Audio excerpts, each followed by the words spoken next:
Bulletin में सबसे पहले बात करेंगे पाकिस्तान में गुज़िश्ता रोज़ कोरोना से 48 अफराद इंतकाल कर गए। मुल्क में 24 घंटों के दौरान कोरोना के 64,121 टेस्ट किए गए। मुल्क में 24 घंटे में कोरोना के 6,377 टेस्ट मुस्बत आए।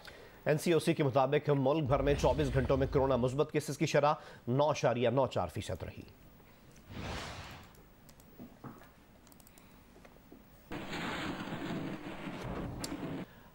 आज़ाद कश्मीर के इलाके भिम्बर में कोरोना केसेस में इजाफा हो रहा है। तमाम सरकारी और निजी तालीमी इदारे 4 से 11 फरवरी तक बंद रहेंगे। इसका नोटिफिकेशन भी जारी कर दिया गया है। इससे कबल जिला भिम्बर में 49 तालीमी इदारे बंद किए जा चुके हैं। दूसरी जानब इस्लामाबाद में कोरोना फैलाव के बायस मजीद 5 तालीमी इदारे सील करने का फैसला किया गया है। दारुल हुकूमत में जनवरी से 169 तालीमी इदारों में कोरोना केस रिपोर्ट हो चुके हैं।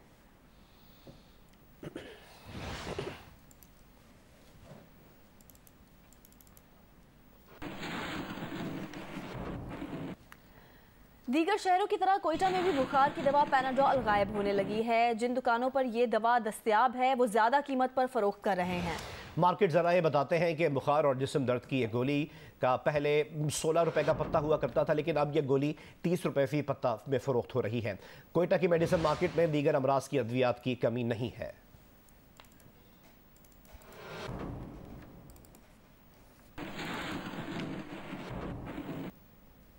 बहावलनगर में कोरोना SOPs पर अमल दरामद न होने के बराबर है, जिससे कोरोना के फैलाव का खदशा है। मजीद बता रहे हैं जियो न्यूज़ के नुमाइंदे फहद शफीक। आज बिल्कुल मुल्क भर में जो है वो ओमिक्रॉन के पेशेंट जो है वो आए दिन रजिस्टर्ड हो रहे हैं, लेकिन ज़िला बहावलनगर में अभी तक ओमिक्रॉन का एक भी पेशेंट रजिस्टर्ड नहीं हुआ है। दूसरी तरफ अगर SOPs पर अमल दरामद की बात की जाए तो ज़िला बहावलनगर की इंतज़ामिया SOPs पर अमल दरामद कराने में नाकाम हो चुकी है। यहाँ पर मार्केट में लोग जो हैं वो बगैर मास्क के फिर रहे हैं। उसके बाद कोई समाजी फासला नहीं रखा जा रहा। तो अगर SOPs पर अमल ना किया गया तो इस बात का खदशा है कि आने वाले दिनों में बहावलनगर में भी ओमिक्रॉन जो है वो फैल सकता है। जी, हाफिजाबाद में सूरत हाल यह है कि कोरोना केसेस में जिस तेज़ी के साथ यहाँ पर इजाफा हो रहा है, वहाँ पर आवाम ना तो SOPs पर अमल कर रहे हैं और ना ही बूस्टर डोज लगवाने में दिलचस्पी ले रहे हैं। मजीद हमें आगाह करेंगे नुमाइंदा जियो न्यूज़ मोहम्मद ज़मीर। ये ना ही मास्क और सैनिटाइजर का इस्तेमाल और ना ही समाजी फासलों का ख्याल, ये है हाफिजाबाद, जहाँ पर एक तरफ रोज़ बरोज़ कोरोना केसेस में तेज़ी के साथ इजाफा हो रहा है, तो दूसरी तरफ यहाँ के अवाम तमाम तर कोरोना SOPs और एहतियाती तदाबीर को नज़रअंदाज करके मामूलात ज़िंदगी को जारी रखे हुए हैं। महकमा सेहत के ज़राए के मुताबिक गुज़श्ता एक हफ्ते के दौरान यहाँ पर 100 से ज़ायद कोरोना के केसेस सामने आ चुके हैं, जिनमें मज़ीद इजाफा हो रहा है। लेकिन इसके बावजूद यहाँ के कोरोना वैक्सीनेशन सेंटर वीरान दिखाई दे रहे हैं। इन सेंटर का अमला सारा दिन वैक्सीनेशन के लिए लोगों का मुंतज़िर रहता है। डिप्टी कमिश्नर रावलपिंडी का कहना है कि रावलपिंडी में 90% आबादी को वैक्सीन की पहली डोज लग चुकी है। वैक्सीनेशन सेंटर्स की बजाय अब मोबाइल वैक्सीनेशन पर ज़्यादा फोकस कर रहे हैं। आवाम से अपील है कि वैक्सीनेशन करवाएं और कोरोना SOPs पर अमल करें। मजीद बताएंगे शब्बीर डार।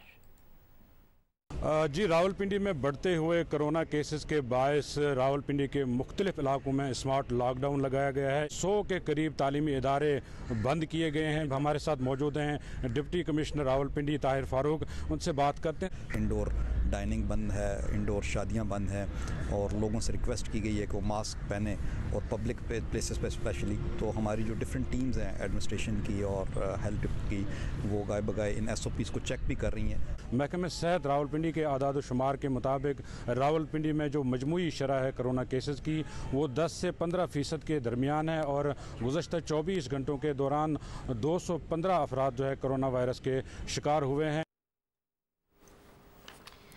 बलोचिस्तान में यंग डॉक्टर्स की तरफ से सरकारी हॉस्पिटल्स की OPDs और इंडोर सर्विसेज के बॉयकॉट के बाद अब इंसदाद कोरोना वैक्सीनेशन मराकज़ का भी बॉयकॉट कर दिया गया है। यंग डॉक्टर्स के बॉयकॉट की वजह से कोरोना वैक्सीनेशन का अमल मुतासिर हो रहा है।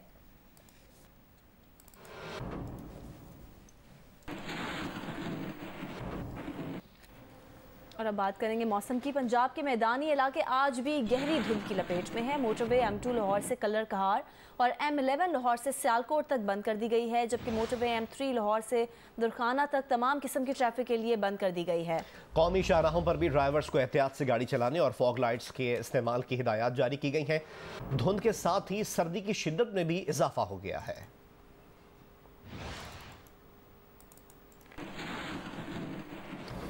लाहौर और इसके गिरदोनवा में धुंध छाई हुई है, जिसके बाद सर्दी की शिद्दत में भी इजाफा हो गया है। मौसम की मजीद तफसीलात से हमें आगाह करेंगे जियो न्यूज़ के नुमाइंदे अदनान मलिक। जी, सूबाई दारुल हुकूमत लाहौर आज भी शदीद धुंध की लपेट में रहा। रात गए हद निगाह कम होने के बायस मोटरवेज़ को बंद कर दिया गया है। लाहौर सियालकोट मोटरवेज़ और लाहौर पिंडी भटिया मोटरवेज़ बंद कर दी गई हैं। मैदानी इलाकों में ज़्यादा धुंध की वजह से भी ट्रैफिक की आमदोरफ्त में शदीद मुश्किलात पेश आईं। इसके अलावा एयरपोर्ट्स पर परवाज़ों का शेड्यूल भी बुरी तरह मुतासर हुआ, जिससे अंदरून मुल्क और बैरून मुल्क आने जाने वाली परवाज़ों का शेड्यूल मुतासर होने से मुसाफिरों को शदीद मुश्किलात का सामना करना पड़ा है। 2 दिन की हल्की फुल्की बूंदाबांदी के बायस आज भी मौसम की शिद्दत में काफ़ी जो है वो सर्दी देखी जा रही है। कराची में पुरानी सब्जी मंडी पर वाक़ अस्करी पार्क का नाम तब्दील करके KMC अम्यूज़मेंट पार्क रख दिया गया है। तफसीलात देंगे कमर मुस्तोई। जी, इस वक्त हम पुरानी सब्जी मंडी के करीब मौजूद हैं, KMC अम्यूज़मेंट पार्क के बाहर, क्योंकि इससे कबल अस्करी अम्यूज़मेंट पार्क था। तमाम अब सुप्रीम कोर्ट के हुक्म पर ये KMC अम्यूज़मेंट पार्क में तब्दील हो चुका है। KMC इंतज़ामिया के हवाले जो है वो अब इस पार्क को कर दिया गया है। आज से जो है वो इस पार्क में जो दाखिला फ़ीस है वो मुफ्त होगी। शहरी जो है वो KMC अम्यूज़मेंट पार्क में बगैर किसी दाखिला फ़ीस के जो है वो दाखिल हो सकते हैं। सुबह के वक्त में जो है वो जो पार्क के बाहर लिखा हुआ है वो वॉक करने वालों के लिए टाइम मुख्तस है। 6:30 बजे से 9:30 बजे तक लोग यहाँ पर आकर वॉक कर सकते हैं, चहलकदमी कर सकते हैं। यहाँ पर अब जो है वो इंतज़ामिया की जानिब से कोई भी जो है वो दाखिला फ़ीस नहीं दी जा रही। KMC का अमला भी जो है वो इस वक्त पार्क में मौजूद है। सरगोदा और खुशाब में खाद की किल्लत का सिलसिला बदस्तूर जारी है। खाद के मुतलाशी किसान दरबदर होकर रह गए हैं। मजीद बता रहे हैं नुमाइंदा जियो न्यूज़ मलिक मोहम्मद असगर। जी, सरगोदा और खुशाब में यूरिया खाद की किल्लत का खात्मा नहीं हो सका। किसान खाद के हसूल के लिए दरबदर होकर रह गए हैं। खुशाब रोड पर वाक़ खाद की दुकानों पर सुबह के वक्त यहाँ पर किसान जो है वो खाद के हसूल के लिए आते हैं। उनसे ना सिर्फ ज़मीन की फ़रत देखी जाती है, बल्कि शनाख्ती कार्ड के एवज़ 3 से 4 गट्टू खाद फराहम किया जाता है। और यही सूरत हाल सरगोदा के अलावा तमाम तहसीलों और डिस्ट्रिक्ट खुशाब में भी है। किसान यूरिया खाद के हसूल के लिए सुबह के वक्त, बहुत सुबह के वक्त घरों से निकलते हैं और दिन के औकात में सारा दिन यहाँ खाद के हसूल के लिए सर्फ कर देते हैं। जो ज़ख़ीरा अंदोज़ हैं, जो नाजायज़ मुनाफाखोर हैं, वो भी महंगे दामों खाद फ़रोख्त कर रहे हैं। खबरों के सिलसिले को आगे बढ़ाएंगे। बात करेंगे क्रिकेट ऑस्ट्रेलिया जो है वो फास्ट बॉलर मोहम्मद हसनैन की बॉलिंग एक्शन की रिपोर्ट का ऐलान आज करेगा। ज़राए का बताना है कि फास्ट बॉलर मोहम्मद हसनैन का बॉलिंग एक्शन गैर कानूनी करार दिए जाने का इम्कान है। नुमाइंदा जियो न्यूज़ सुहेल इमरान हमारे साथ मौजूद हैं, उनसे जानेंगे। सुहेल, क्या खबर आ रही है ज़राए से? जी, कुछ अच्छी इतलात नहीं है फास्ट बॉलर मोहम्मद हसनैन के हवाले से।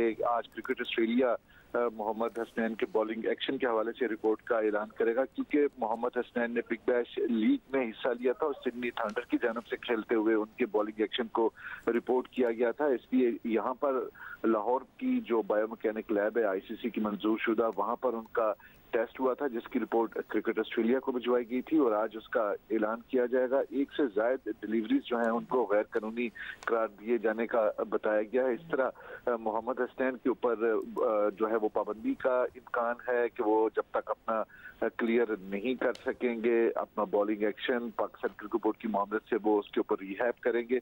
उसके बाद जब वो क्लियर कर लेंगे तो दोबारा एक्शन में आ सकेंगे। जी, बहुत बहुत शुक्रिया सुहेल इमरान हमें अपडेट करने के लिए। हमारे साथ ही रहेगा। एक और अपडेट भी आपसे शेयर करें कि क्रिकेट ऑस्ट्रेलिया की मेलबर्न में बोर्ड मीटिंग जारी है। इस इजलास में दौरा पाकिस्तान की मंजूरी एजेंडे में शामिल है। मजीद इसकी तफसील भी हासिल करते हैं सुहेल इमरान से आपसे ही। सुहेल, बताइए कि क्या शेड्यूल और वेन्यूज़ में कुछ तब्दीली की जा रही है या कोई तब्दीली नहीं होगी? जी अशर, आज क्रिकेट ऑस्ट्रेलिया का अहम इजलास है जो उनके हेडक्वार्टर मेलबर्न में इस वक्त जारी है। कई अमूर जेर बहस आने हैं। उनके जो कोच हैं जस्टिन लैंगर, बोर्ड के चेयर का इंतखाब होना है, लेकिन इसके साथ साथ पाकिस्तान के हवाले से जो अहम अमूर जेर बहस आना है वो जो टूर करना है मार्च अप्रैल में ऑस्ट्रेलिया की टीम में, उसकी बाज़ाब्ता तौर पर मंजूरी दी जाएगी। बड़ी पॉजिटिव वाइब्स क्रिकेट ऑस्ट्रेलिया से मिल रही हैं कि इस दौरे को हतमी मंजूरी दी जाएगी, लेकिन इसके शेड्यूल में मामूली रद्दोबदल किया जाएगा। पहला टेस्ट मैच 3 मार्च से जो कराची में शुरू होना था, अब इम्कान यही है कि पहला टेस्ट रावलपिंडी से शुरू होगा। इस तरह सीरीज जो है वो दोनों बोर्ड्स की मुशावरत से अब रावलपिंडी में शुरू होगी। दूसरा टेस्ट कराची में खेला जाएगा, जबकि तीसरा टेस्ट लाहौर और व्हाइट बॉल की सीरीज भी जो है वो भी लाहौर में शेड्यूल्ड है। इस तरह आज क्रिकेट ऑस्ट्रेलिया तो पाकिस्तान के दौरे के हवाले से ऐलान करेगा। दोनों बोर्ड्स की बाहमी मुशावरत से शेड्यूल में तब्दीली की जा रही है। बहुत शुक्रिया इन दोनों खबरों की डिटेल्स दे रहे थे आप सुहेल। वज़ीर-ए-आज़म इमरान खान वफ़द के हमरा 4 रोज़ा सरकारी दौरे पर चीन पहुँच गए हैं। चीन के सफ़ीर और चीन में पाकिस्तान के सफ़ीर मोइनुल हक ने वज़ीर-ए-आज़म का इस्तकबाल किया। वज़ीर-ए-आज़म दौरा चीन के दौरान बीजिंग विंटर ओलंपिक्स की इफ्तिताही तकरीब में शिरकत करेंगे और चीनी सदर और चीनी वज़ीर-ए-आज़म के साथ 2 तरफ़ा उमूर पर मुलाकातें भी करेंगे।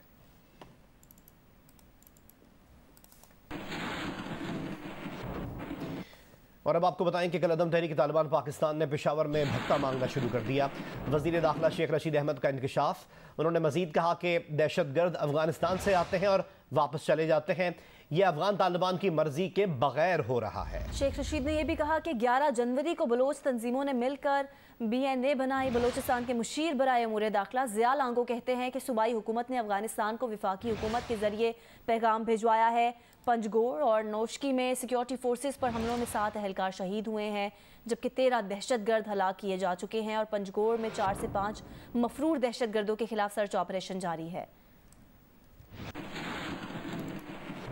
40% पाकिस्तानी वज़ीर-ए-आज़म इमरान खान के खुद को ब्रांड कहने और करप्ट ना होने के बयान से मुत्तफ़िक नहीं है, लेकिन 19% इस बयान से मुकम्मल इत्तफाक करते हैं। 62% टिकटों की गलत तकसीम को खैबर पख्तूनख्वा के बल्दियाती इंतखाबात में PTI की शिकस्त की बड़ी वजह समझते हैं, जबकि 30% करप्शन और बुरी कारकर्दगी को जमात के हारने की वजह बताते हैं। अलबत्ता खैबर पख्तूनख्वा के शहरियों की राय कौमी सतह से मुख्तलिफ नजर आई। 65% ने PTI की शिकस्त की वजह सूबे में करप्शन और बुरी कारकर्दगी को कहा।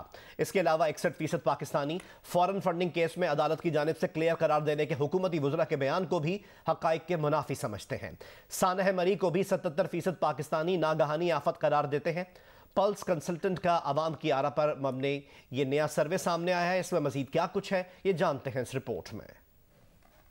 46% पाकिस्तानियों ने वजीर आजम इमरान खान के हुकूमती और पार्टी तर्जुमानों के इजलास में खुद को ब्रांड कहने और करप्ट ना होने के बयान से इत्तेफाक नहीं किया, लेकिन 19% ने इस बयान से मुकम्मल इत्तेफाक किया। 62% पाकिस्तानियों ने टिकटों की गलत तकसीम को खैबर पख्तूनख्वा के बल्दियाती इंतखाबात में PTI की शिकस्त की बड़ी वजह भी कहा, जबकि 30% ने करप्शन और बुरी कारकर्दगी को जमात के हारने की वजह बताया। अलबत्ता खैबर पख्तूनख्वा से 65% शहरियों ने करप्शन और बुरी कारकर्दगी को सूबे में PTI की शिकस्त की अहम वजह कहा। इस बात का इंकशाफ पल्स कंसल्टेंट के सर्वे में हुआ, जिसमें मुल्क भर से 2000 से ज्यादा अफराद ने हिस्सा लिया। वजीर आजम के हुकूमती और पार्टी तर्जुमानों के इजलास में खुद को ब्रांड कहने और करप्ट न होने के बयान से 46% पाकिस्तानियों ने इत्तेफाक नहीं किया। 19% ने इस बयान से मुकम्मल इत्तेफाक किया, जबकि 30% ने किसी हद तक इत्तेफाक किया। 4% ने इस सवाल का कोई जवाब नहीं दिया। सर्वे में खैबर पख्तूनख्वा के बल्दियाती इंतखाबात में हुक्मरान जमात की शिकस्त के सवाल पर कौमी सतह पर 62% पाकिस्तानियों ने टिकटों की गलत तकसीम को PTI की शिकस्त की बड़ी वजह करार दिया, जबकि 30% ने करप्शन और बुरी कारकर्दगी को हारने की अहम वजह कहा। 8% ने इस सवाल का कोई जवाब नहीं दिया। लेकिन इस सवाल पर खैबर पख्तूनख्वा के शहरियों की राय मुख्तलिफ आई और 65% ने सूबे से पीटीआई की शिकस्त की बड़ी वजह करप्शन और बुरी कारकर्दगी को कहा, जबकि 32% ने टिकटों की गलत तकसीम को हारने की वजह करार दिया। 3% ने इस बारे में कुछ न जानने का कहा। 61% पाकिस्तानियों ने फॉरेन फंडिंग केस में अदालत की जानिब से क्लियर करार देने के हुकूमती वज़रा के बयान को भी हक़ाइक़ के मुनाफी कहा। अलबत्ता 30% ने इसे दुरुस्त करार दिया। 9% ने इस सवाल का कोई जवाब नहीं दिया। पल्स कंसल्टेंट ने सानेहा मरी पर भी अवाम से राय ली, जिसके जवाब में 77% ने इसे नागहानी आफत कहा, लेकिन 21% ने सानेहे का जिम्मेदार हुकूमती नाअहली को करार दिया। 2% ने इस सवाल का कोई जवाब नहीं दिया। मुल्क में सदारती निज़ाम के सवाल पर 48% पाकिस्तानियों ने सदारती निज़ाम को मुस्तरद किया और पार्लिमानी निज़ाम की हिमायत में राय दी, लेकिन 26% ने सदारती निज़ाम को मुल्क के लिए पसंद किया। 26% ने इस बारे में कुछ न जानने का कहा। अंडर 19 क्रिकेट वर्ल्ड कप में पाकिस्तान ने श्रीलंका को 238 रन के बड़े मार्जिन से शिकस्त देकर 5वीं पोजीशन हासिल कर ली। पाकिस्तानी कैप्टन कासिम अकरम ने शानदार ऑलराउंड खेल का मुजाहरा करते हुए 135 रन की नाकाबिल शिकस्त इनिंग्स खेली और 5 विकेटें भी हासिल की। हसीबुल्लाह खान ने भी 136 रन स्कोर किए। नॉर्थ साउंड में खेले गए इस मैच में पाकिस्तान ने पहले बैटिंग की। पहली विकेट 134 रन पर गिरी जब मोहम्मद शहजाद 73 रन बनाकर आउट हुए। दूसरी विकेट पर हसीबुल्लाह खान और कप्तान कासिम अकरम के दरमियान 229 रन की शानदार शराकत हुई, जो छठी सबसे बड़ी पार्टनरशिप भी है। हसीबुल्लाह खान 136 रन बनाकर आउट हुए। कप्तान कासिम अकरम 135 रन के साथ नाकाबिल शिकस्त रहे। जवाबी इनिंग्स में श्रीलंकन टीम सिर्फ 127 रन पर आउट हो गई। पाकिस्तानी कप्तान ने बॉलिंग में भी हाथ दिखाए और 37 रन के एवज 5 विकेटें हासिल। अंडर 19 क्रिकेट के एक रोजा मुकाबलों में सेंचुरी और 5 विकेटें हासिल करने वाले पहले खिलाड़ी भी बन गए। इस फतह के साथ पाकिस्तान ने इवेंट का इख्तिताम 5वीं पोजीशन पर किया। सदर मुमलिकत डॉक्टर आरिफ अलवी ने लाहौर में तहरीक पाकिस्तान में खिदमात अंजाम देने वालों के लिए गोल्ड मेडल तकसीम किए।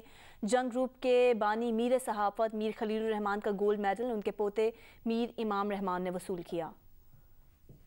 लाहौर में तहरीक पाकिस्तान वर्कर्स ट्रस्ट के तहत तकरीब का एहतमाम किया गया, जिसमें तहरीक पाकिस्तान के कारकुनों की खिदमात के इतराफ़ में गोल्ड मेडल तकसीम किए गए, जो उनके अहल खाना ने वसूल किए। तकरीब में जंग ग्रुप के बानी मीर खलीलुर रहमान की खिदमात का भी भरपूर एतराफ़ किया गया। मीर खलीलुर रहमान का गोल्ड मेडल उनके पोते मीर इमाम रहमान ने वसूल किया। मीर खलीलुर रहमान साहब जो हमारे मुमताज़ सहाफ़ी थे, इन्होंने कैदोबंद की सहूलतें बर्दाश्त की। दिल्ली में इन्होंने तहरीक पाकिस्तान के लिए काम किया और कैद भी रहे, और उसके बाद ये फिर पाकिस्तान आ गए और यहाँ इन्होंने महाजरीन की इबादतकारी के लिए काम किया। इनके पोते मीर इमाम रहमान ने ये मेडल वसूल किया है। डॉक्टर ताहिरुल कादरी के वालिद के लिए भी गोल्ड मेडल का ऐलान किया गया, जो उनके पोते डॉक्टर हुसैन मोहिउद्दीन ने वसूल किया।